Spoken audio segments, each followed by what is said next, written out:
제가 소개해줄 책이 바로 울트라 러닝에 관한 거예요.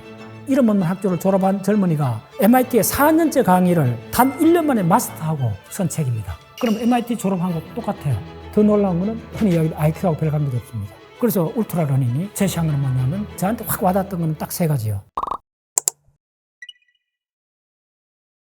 우리나라 많은 독서단체가 있잖아요. 책 읽기 모임이 많은데 딱 한 가지 책은 피해서 안 읽어요. 그게 뭐냐면 교과서예요. 어느 독서모에서 교과서를 갖고 독서하는 팀이 없잖아요. 대학을 졸업하든지 고등학교 졸업하고 나서는 교과서를 거의 안 보죠. 그래서 제가 독서 운동을 하면서 처음 부르짖었던 게 뭐냐면 교과서 읽기 독서 운동을 시작한 거예요. 그러면 그 말이 돼요. 교과서 진리도로 많이 봤는데 무슨 또 학교 졸업하고 또 교과서를 보느냐 이렇게 이야기할 수가 있는데 학습 독서라는 범주로 보면 가장 중요한 책이 교과서거든. 근데 교과서는 독서 모임에서 기필코 선택을 안 하거든요. 그래서 어떻게 해야 되느냐? 간단합니다. 만약에 30년을 독서를 한다 하면 저 같으면 첫 10년은 전문 지식이 없으니까 다른 분야의 단행본 책을 봐야 돼요. 물리학, 수학, 역사학, 문학 각각 단행본 책을 봐야 돼요. 양질의 단행본 책. 그 다음 단계는 학습을 위한 독서 같으면 반드시 교과서로 넘어가야 돼요.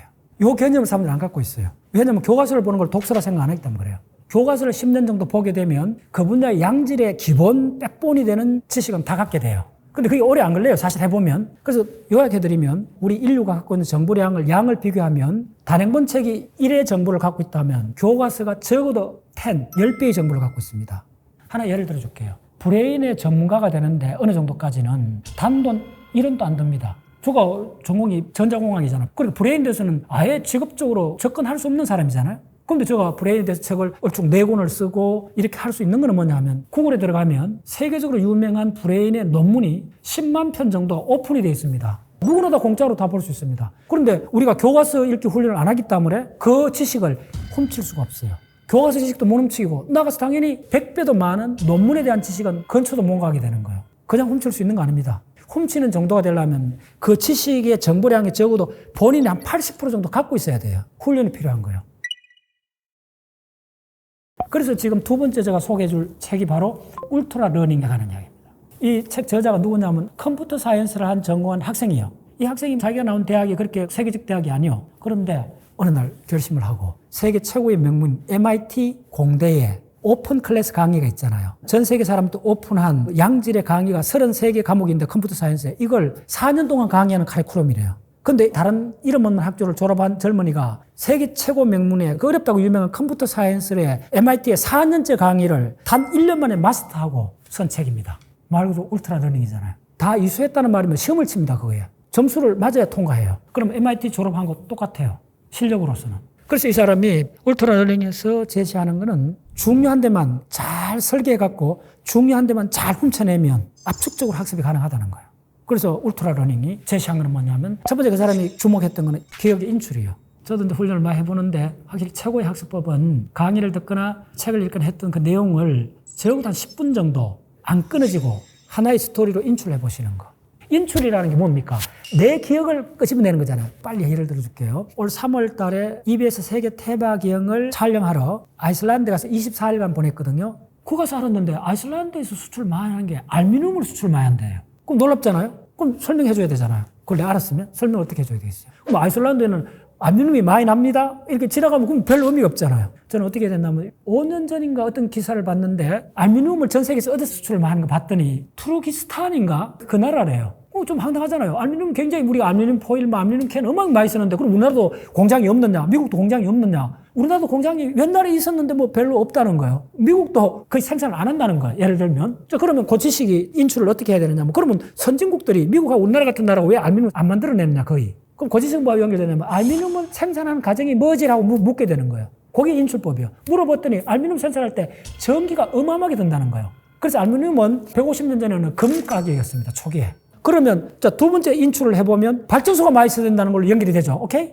그러면 두 번째 질문은 뭐냐면 아이슬란드에 발전소가 많으냐 이 질문을 빨리 해야 돼요. 그러면 아이슬란드에 발전소가 많으냐 하면 수력인가 화력인가 물어봐야 되잖아요. 나는 처음에 수력으로 방점을 찍었어요. 왜냐하면 아이슬란드 지형에 폭포가 어마어마하게 많아요. 그래갖고 아이슬란드 폭포를 해갖고 터빈을 돌리면 되잖아요. 그런데 아이슬란드 수력 발전소가 거의 없어요. 그럼 화력이 있느냐? 화력도 없어요. 그럼 뭘 인출해야 되죠? 또 인출입니다. 아이슬란드는 봤더니 지열 발전소가 있다는 거예요. 지열 발전소가 에너지가 넘쳐나니까 전기 나무 돌아가니까 알루미늄을 한다는 거예요. 지금 요게 스토리를 구성한 인출법입니다. 논리적으로 탁탁탁 연결됐잖아요. 그래서 물리학을 배우든 생물학을 배우든 어떤 한 테마가 있다면 1시간 강의를 들었다면 따르게 무슨 이야기를 지어내지 말고 4개 지식을 연결했잖아요. 나는 그 알미늄에 관해서 4개 지식뿐만 아니라 5개, 10개까지도 연결할 수 있습니다. 지식을 훔치려면 하나, 2개 훔치는 게 아니라는 거예요. 유일하게 훔쳤던 거는 아이슬란드 가서 아이슬란드에 알미늄이 많이 나는 걸 하나 훔쳤잖아요. 그러면 이전 지식이 없으면 그냥 날아갔을 거 아닙니까? 이전 지식을 내가 인출했잖아요.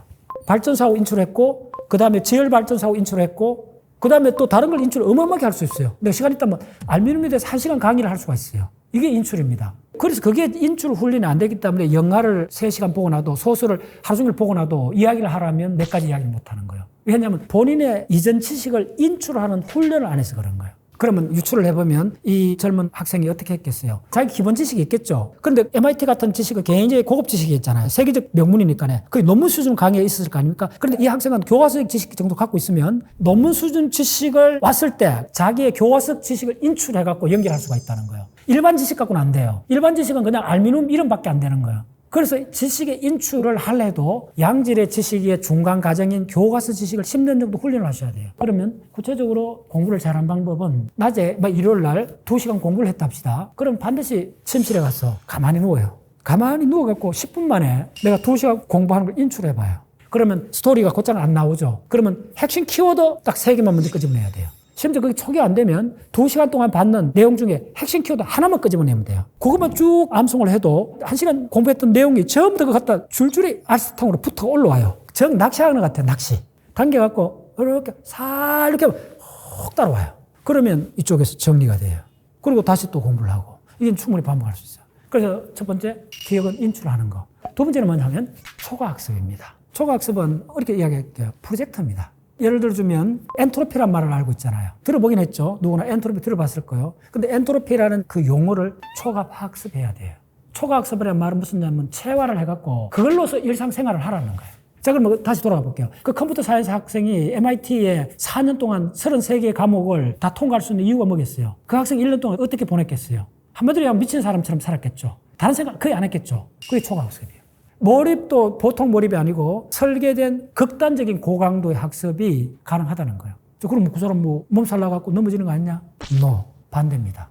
한번 예를 들어줄까요? 장사하는 사람들이 하루 종일 막 손님이 많으면 저녁 되면 파김치게 되잖아요? 그때 물으면 어떻게 해요? 아, 막 피곤한데 하여튼 손님 많아 기분 좋아요. 하면 그 사람 다음날 툭툭 털고 쌩쌩하게 일어나잖아요. 장사하는 사람이 손님이 적으면 오히려 스트레스 받아갖고 병이 날 수 있어요. 그래서 고강도 설계된 학습은 내가 자발적으로 설계를 했기 때문에 피곤은 한데 스트레스는 없어요. 그러니까 이 학생이 1년 만에 MIT 4년 과정을 다 통과하고 더 힘이 넘쳐갖고 전 세계를 4개 나라를 마스터하기 위해서 다니는 거예요. 거의 전 세계 수만 명의 사람이 벌써 그런 식으로 학습을 하고 있어요. 어떤 사람 보면 많은 예가 있죠. 영어책 한 권을 통째로 암기하고 책 쓴 사람 있잖아요. 수학은 암기 과목이라고 책 쓴 사람 있잖아요.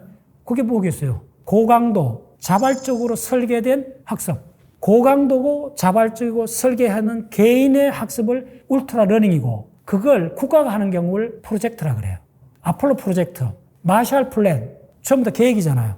프로젝트잖아요. 자, 우리 개인의 삶에서 그렇게 할 때는 일생에 몇 번 없어요. 더 물어요. 저 유학 시절에 들었던 이야기입니다. 그분이 경제학과 분이었는데 학교 가서 막 강의 들으러 갔더니 일요일이었대요. 얼마나 몰입을 했으면 일요일인지도 모르고 요일을 잊어버린 지가 한 석 달 됐다 그러더라고. 그래서 그 사람 박사학위 통과했죠. 하면 된다는 거예요. 그 상황의 힘이요. 상황의 힘. 박사학위라는 절박한 상황이 있잖아요. 제가 이런 강의를 했더니 댓글에 이런 데가 나왔더라고요. 요즘 좀 살기가 이렇게 좋은데 너무 그런 옛날에 굶주림의 시대에 그런 식으로 학습법이 맞느냐. 일리 있는 이야기일 수도 있는 처럼 보이는데 어쩔 수 없이 불편한 진실이요. 이 브레인 시스템은요. 우리는 기본적으로 피식자이기 때문에 두려움에 떨고 그렇게 하는 거예요. 무슨 말이냐 하면 고통이나 불편함이 없으면 인류 문화는 존재하지 않았어요. 고통이나 불편함이 없으면 우리는 어떻게 자동차를 만들 수 있겠어요? 도로를 깔 수 있겠어요? 그 오솔길을 지게지고 오랫동안 다녀봤을 때 불편함을 당해봤잖아요. 그래서 불편함과 고통은 버릴 것이 아니고 조금 불편하지만 생산적인 부분들이 있다는 거예요. 이게 분리해서는 존재하지 않는다는 거예요. 학습하고는 분리 안 돼 있다는 거예요. 최대로 편안하게 해보세요. 학습이 되는 거. 아쉬운 게 없는 상태에서. 그래서 이게 조금 딜레마예요. 지금 우리 이 학습에서 갖고 있는 최고의 딜레마는 뭐냐면요. 오히려 책이 넘쳐나잖아요. 학습의 기회가 넘쳐나잖아요. 유튜브가 넘쳐나잖아요. 대학 교수 강의가 전 세계적으로 다 오픈되어 있잖아요. 브레인의 놀라운 논문이 10만 편이 오픈되어 있잖아요. 근데 아무도 안 봐요. 그럼 왜 이래 됐을까요? 넘쳐나는데 왜 내가 그걸 해? 그거 안 하다 보니까 자기 지갑에 돈이 안 쌓이는 거예요. 지식을 모을 수가 없는 거예요. 지식을 모을 수 없으니까 영화를 봐도 아이슬란드 가도 어디 가도 그 놀란 걸 봐도 스토리를 못 만드는 거예요. 자기 거하고 연결해야 스토리가 되는데 자기 곳간이 비었는데 그럼 자기 곳간을 어떻게 채우죠? 내가 배가 고파야 채운다는 거예요. 내가 힘들어야 채운다는 거예요. 누가 돈을 벌어요? 돈 없는 사람이 벌이죠. 배고픈 사람이 벌죠. 누가 주식을 추구해봐요? 지식에 목말라 해본 사람이 추구하죠. 그래서 요약하면 그 울트라 러닝에서 제시하는 고강도의 자발적이고 설계된 학습법이 굉장히 힘든다는 거예요. 누가 힘든다고 느끼느냐 하면 적극적 보상에 습관화된 사람들이 보기에 힘들어 보이는 거예요. 실제로 해보면 손님이 많은 장사꾼처럼 힘이 안 든다는 거예요. 바빠갖고 분주해갖고 정신이 없는데 뭐가 힘들겠어요. 끝나고 나면 두둑하게 지갑에 돈이 쌓이는데 그래서 이거는 올드 스타일 이야기 아닙니다. 인류 역사에서 한 번도 그 패턴을 벗어나 본 적이 없는 지금도 그대로 작동하고 있고 그 작동하는 리얼한 예가 지금 그 울트라 러닝을 쓴 젊은이가 보여주는 겁니다. 1년 만에 세계적 최고의 명문이 가르치는 공대 4년 과정을 다 패스했어요. 1년 만에. 특별한 학생이 아니요. 그래서 각자 인생의 프로젝트를 시작하자는 거예요. 하려면 의도적으로 해야 된다는 거예요. 자발적으로 설계해야 되는 거예요. 자발적이기 때문에 고강도를 할 수 있는 거예요. 내가 선택했으니까. 책임 내가 다진다는 거예요. 결과를. 그래서 본인이 선택하라는 거예요. 그 다음에 강도를 엄청 높이고 기간을 줄이라는 거예요. 일부러 강도를 높일 필요 없어요. 기간을 줄이면 절박해지잖아요. 그래서 1년 만에 한 거예요. 그래서 모든 게 마감 시간의 결과라 그러잖아요. 항상 제한 시간을 둬야 돼요. 우리가 어릴 때 구슬치기 딱지놀이 했잖아요. 어른이 되면 스포츠 게임 많이 하잖아요. 왜 게임이 전 인류에 이렇게 열광을 할까요? 축구 얼마나 고강도예요. 45분, 90분 동안 탈진할 정도로 뛰잖아요. 그 고강도를 왜 할 수 있을까요?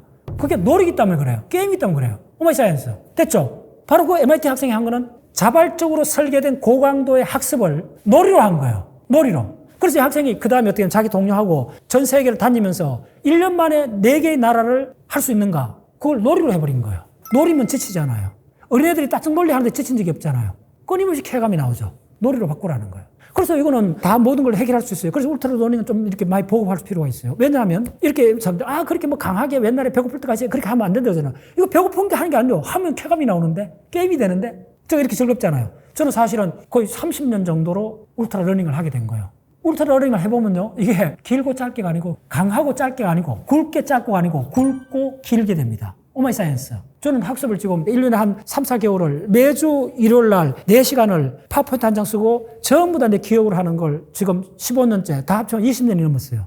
그럼 내 울트라는 책을 보고 확 와닿는 거예요. 이거 가능해요. 내가 어떻게 할 수 있겠어요? 쾌감이에요. 지치지 않아요. 어제 내가 5시간 강의하고 오늘 다시 와서 이렇게 하잖아요. 그래서 이거는 힘들어서 하는 게 아닙니다. 좋아서 하는 거예요. 울트라러닝의 본질은 좋아서 하는 거예요. 왜냐하면 내가 자발적으로 설계했고 그래서 고강도를 택했고 그래서 도파민이 더 나오게 됐고 그리고 또 놀라운 게 부작용이 없다는 거예요. 그래서 학습이 어떤 면에서 인류를 구원합니다. 오마이 사이언스. 제가 왜 학습에 올인하고 공부하자고 이야기하느냐 하면 어쩌면 인류가 하는 최고의 놀이가 학습입니다. 숭고한 놀이입니다. 종교나 직업보다 더 위에 있는 것이 학습입니다. 인류를 구원하는 것은 저는 학습이라고 봅니다. 그걸 보여준 리얼한 책이 울트라 러닝이기 때문에 강하게 추천드립니다.